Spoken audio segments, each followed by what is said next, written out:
Well, I'm John Calvert, the Father Henry W. Casper Associate Professor of History. I teach courses related to the medieval and modern periods of Middle East history here at Creighton University.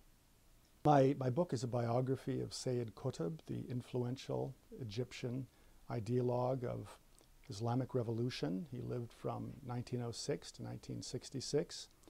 No other Islamist thinker, with the possible exception of the South Asian Abu Ala Maududi, exerted as much influence on the development of Islamism, both in his own time and in the generations that followed.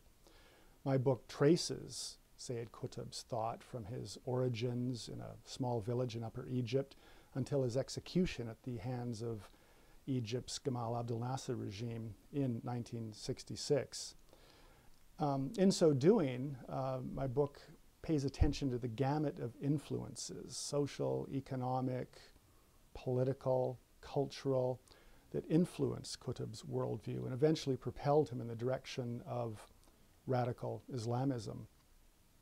Ultimately, it's the story of an individual and the times in which he lived, of objective circumstance and subjective experience, and how these two related to one another.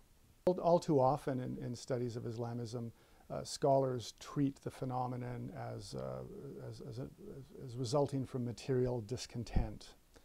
And what I want to do in this book is really explore Qutb's religious imagination. I want to explore the reasons, the how and why he turned the religion that he inherited from his father into an ideology of radicalism.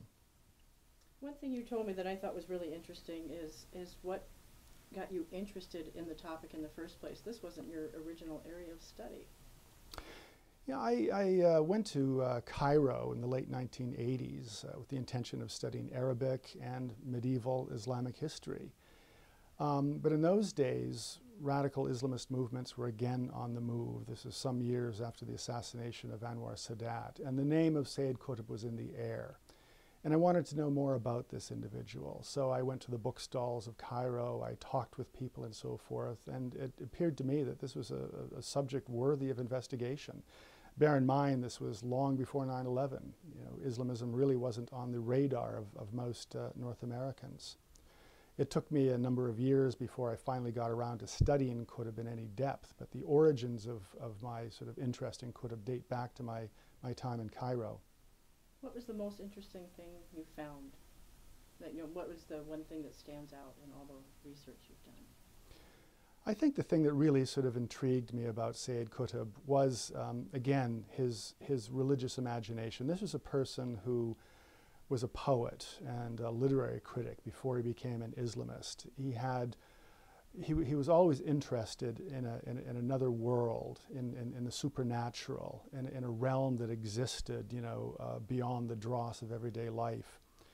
And I was really sort of interested in how he sort of grafted his Islamism onto this sort of spiritual disposition that he had ever since he was a child.